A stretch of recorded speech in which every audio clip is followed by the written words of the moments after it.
السلام علیکم ناظرین، امید ہے بخیر و عافیت ہوں گے۔ فیڈرل بورڈ آف ریونیو ہر سال 1 مارچ کو active tax payer list publish کرتا ہے، اور ایسے تمام لوگ جنہوں نے اپنی ٹیکس ریٹرنز فائل کی ہوتی ہیں پچھلے سال کی، ان کو اپڈیٹ کر دیتا ہے اور وہ لوگ ایکٹیو ٹیکس پیئر لسٹ میں شامل ہو جاتے ہیں۔ اب اگر آج کی ڈیٹ میں اگر ہم دیکھیں ایک ٹیکس پیئر جو ہے وہ نان فائلر ہے، تو کیسے وہ ایکٹیو ٹیکس پیئر لسٹ میں شامل ہوگا۔ آج کل جو لوگ نان فائلر ہیں ان کی ایف بی آر ان کی سیمز بند کر رہا ہے، اور بعد میں ان کے ٹیلی فون، گیس اور بجلی کے میٹر کو بھی ڈسکنیکٹ کرنے کا ارادہ رکھتا ہے۔ آج کی ویڈیو میں ہم دیکھیں گے کہ اگر آپ نان فائلر ہیں یا آپ ایکٹیو ٹیکس پیئر لسٹ میں شامل نہیں ہیں، اور آپ کے اوپر ٹرانزیکشنز کے اوپر ڈبل ٹیکس پڑ رہا ہے، اور ان کیس آف پراپرٹی یہ ڈبل ٹیکس سے بھی زیادہ پڑ رہا ہے، یعنی پراپرٹی کی سیل و پرچیز کے اوپر ٹیکس ریٹس جو ہیں وہ زیادہ ہیں، ڈبل سے بھی زیادہ ہیں، لیکن باقی ہر جگہ پہ جہاں 10% ریٹ ہے وہاں نان فائلر کے لیے 20% ٹیکس ریٹ ہے۔ اس طرح بہت ہیوج ٹیکس ڈیڈکشن ہو رہی ہوتی ہے، اور اس کے علاوہ بہت سارے اور بھی بینیفٹس ہیں فائلر ہونے کے، جیسے آپ انٹرنیشنل ٹریول جب کریں گے تو آپ کو ٹکٹ سستا ملے گا، اور گورنمنٹ جو ہے وہ پابندی بھی لگا رہی ہے ایسے لوگوں کے انٹرنیشنل ٹریولز کے اوپر جو کہ ایکٹیو ٹیکس پیئر لسٹ میں شامل نہیں ہوں گے۔ تو آئیے دیکھتے ہیں کہ اگر آپ نان فائلر ہیں اور آپ ایکٹیو ٹیکس پیئر لسٹ میں شامل نہیں ہیں، یہ ایک ہی ٹرم ہے، یعنی نان فائلر ہونا یا ایکٹیو ٹیکس پیئر لسٹ میں ہونا، کیونکہ انکم ٹیکس آرڈیننس 2001 میں جو اب ٹرم شامل ہوتی ہے وہ ہے ایکٹیو ٹیکس پیئر لسٹ، یعنی ATL۔ ATL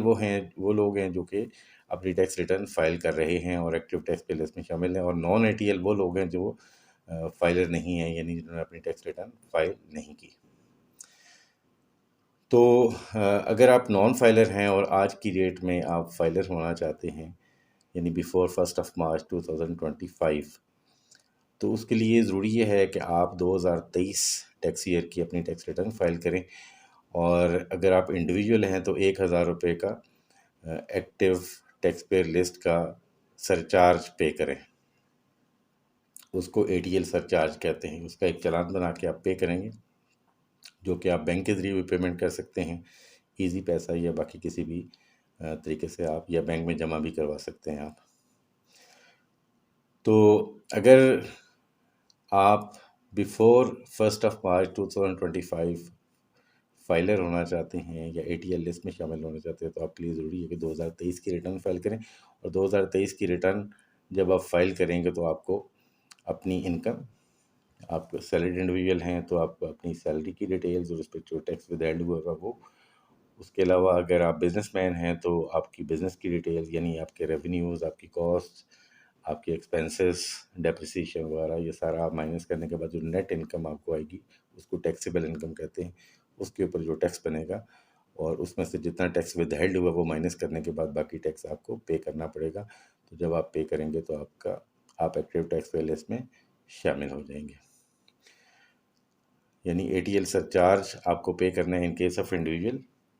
1000 روپیہ، in case of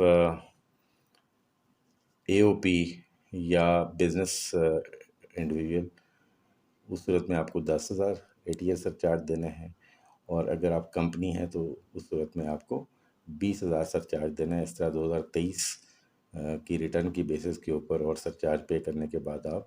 same day active tax payer list میں شامل ہو جائیں گے، اور امیڈیٹلی جب آپ ایکٹیو ٹیکس پیئر لسٹ میں شامل ہو جاتے ہیں تو آپ کے اوپر ٹیکس ریٹ جو ہے وہ ہاف ہو جاتا ہے، یعنی آپ اپنا ٹیکس بچا سکتے ہیں اگر آپ فائلر ہیں۔ تو یہ ڈیٹیل تھی، اور پھر اوبیسلی ابھی 2024 کی ریٹرن بھی اب ڈیو ہو گئی ہے، 1 جولائی سے اگلا سال شروع ہو جاتا ہے، اور ابھی 30 سپٹمبر لاسٹ ڈیٹ ہے انکم ٹیکس ریٹرنز فائل کرنے کی، کمپنیز کے علاوہ جو لوگ ہیں ان کے لیے۔ تو اس سے پہلے آپ 2024 کی ریٹرن بھی فائل کریں، تاکہ آپ 1 مارچ 2025 کو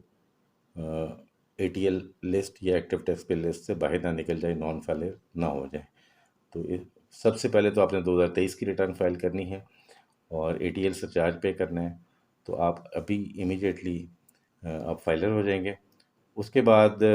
آپ 2024 کی ریٹرن فائل کریں گے تو اگلا پورا سال جو ہے وہ آپ ایکٹیو رہیں گے. آئی ہوپ کہ یہ کلیریفیکیشن آپ کے لیے انفارمیٹیو ہوگی. اپنے کمنٹس کا اظہار کیجیے گا. آپ کے کوئی سوال ہے تو ضرور مجھ سے کیجیے گا. حاضر ہوتے ہیں نئی ویڈیو کے ساتھ. تب تک اجازت دیجیے گا. اللہ نگہبان.